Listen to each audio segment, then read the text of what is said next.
જિલ્લામાં મેઘરાજાએ જમાવટ કરી છે। રવિવારથી શરૂ થયેલા અવિરત વરસાદને કારણે અનેક વિસ્તારોમાં પાણી ભરાયા છે। નીચાણવાળા તમામ વિસ્તારો હાલ પાણીમાં ગરકાવ થયેલા છે। સુરતના લિંબાયત વિસ્તારમાં મીઠી ખાડીમાં પાણીનું જળસ્તર વધ્યું, જેના કારણે પાણી લોકોના ઘરમાં પ્રવેશતા સમગ્ર વિસ્તારમાં ઇલેક્ટ્રિક સપ્લાય બંધ કરવામાં આવી છે, જેને લઈને રસ્તા ઉપર જનરેટરો મૂકવામાં આવ્યા છે। આ સાથે પર્વત પાટિયાથી ગોળાદરા રોડ પર બંને તરફ પાણીના કારણે ભારે હાલાકી જોવા મળી રહી છે। તો આ સાથે સુરતના ગ્રામ્ય વિસ્તારોમાં પણ ભારે વરસાદને કારણે ભારે હાલાકી જોવા મળી રહી છે। સુરત જિલ્લાનું બળેશ્વર ગામ પણ બેટમાં ફેરવાયું હતું।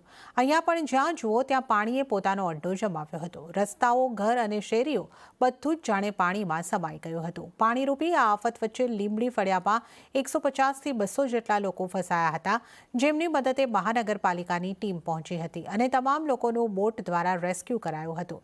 આ તરફ લિંબાયત વિસ્તારમાં પણ પાણી વચ્ચે લોકો ફસાયા હતા। નીચાણવાળા વિસ્તારોમાં ગળાડૂબ પાણીમાંથી નાના બાળકો સહિત મહિલાઓ, વડીલો અને યુવાનોનું રેસ્ક્યુ કર્યું હતું। પર્વત પાટિયા વિસ્તારમાં એક ગર્ભવતી મહિલાનું પણ રેસ્ક્યુ કરાયું હતું।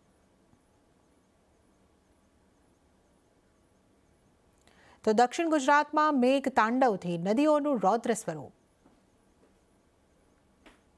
મેઘરાજાએ તોફાની બેટિંગ કરતા નદીઓ ગાંડીતુર બની છે। ત્યારે તાપી, સોનગઢ તાલુકાનો ગાયકવાડી શાસન સમયનો ડોસવાડા ડેમ ઓવરફ્લો થયો। ડોસવાડા ડેમની આજુબાજુના ગામડાઓને એલર્ટ કરાયા। સોનગઢ તાલુકાના 7, વ્યારાના 8 અને વાલોડ તાલુકાના 2 ગામોને એલર્ટ કરાયા। આ બાજુ સુરતના ઉપરવાસમાં ભારે વરસાદથી ઉકાઈ ડેમમાં સતત પાણીની આવક થઈ છે। ઉકાઈની સપાટી 314.68 ફૂટે પહોંચી આવક 31,206 ક્યુસેક અને જાવક 600 ક્યુસેક છે, જેથી સુરત વિયરકમ કોઝવે ફરી પાણીમાં સંપૂર્ણ ગરકાવ થયો। કોઝવેની ભયજનક સપાટી 6 મીટરે જે વધીને 7.5 મીટર પહોંચી છે। તો નવસારીમાં ભારે વરસાદને પગલે નદીઓ, ખાડી અને નાળા છલકાયા છે। નદી નાળામાં પાણીની આવક વધતા મુશ્કેલી, જિલ્લા પંચાયત હસ્તકના 78 માર્ગો બંધ થયા। બીજી તરફ સુરતમાં ભારે વરસાદના પગલે જિલ્લાના ડેમોમાં ભારે પાણીની આવક થઈ છે। આમલી ડેમના 2 દરવાજા 0.45 મીટર ખોલવામાં આવ્યા। પાણી છોડવાના કારણે માંડવી તાલુકાના 27 ગામોને એલર્ટ કરાયા। આમલી ડેમમાંથી પાણી છોડવાના પગલે ડેમ નજીક આવતા ગામોને સાવધ કરાયા। બારડોલી નગરમાંથી પસાર થતી મિંડોલા નદીએ રૌદ્ર સ્વરૂપ ધારણ કર્યું। બારડોલી નગરના સ્ટેશન પાસેથી જવાનો બ્રિજ પાણીમાં ગરકાવ થયો। બ્રિજના નાકા પર પોલીસ જવાનોને ખડકી દેવાયા। ડાંગ જિલ્લામાં સતત ત્રીજા દિવસે વરસાદી તરખાટ મચાવતા ડાંગની નદીઓ ખૂંખાર બનીને વહી રહી છે।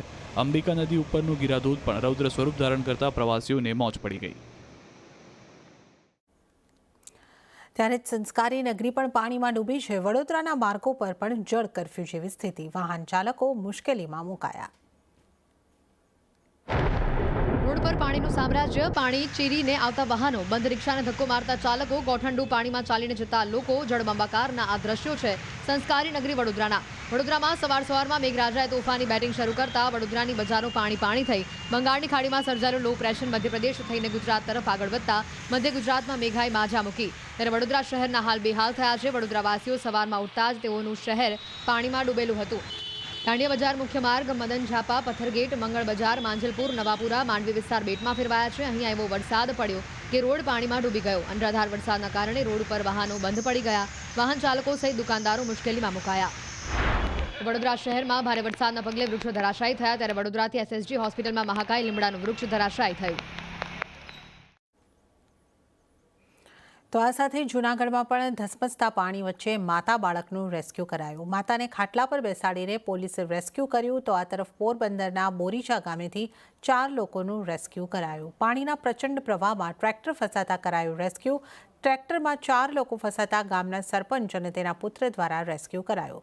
કપરાડા નદીનો પ્રચંડ પ્રવાહ અને નદીની વચ્ચે જ ફસાયેલા વ્યક્તિને બહાર કાઢવા યુવકે પોતાના જીવને જોખમમાં મૂકી અને વ્યક્તિ સુધી પહોંચ્યા હતા અને તેમને બહાર કાઢ્યા હતા।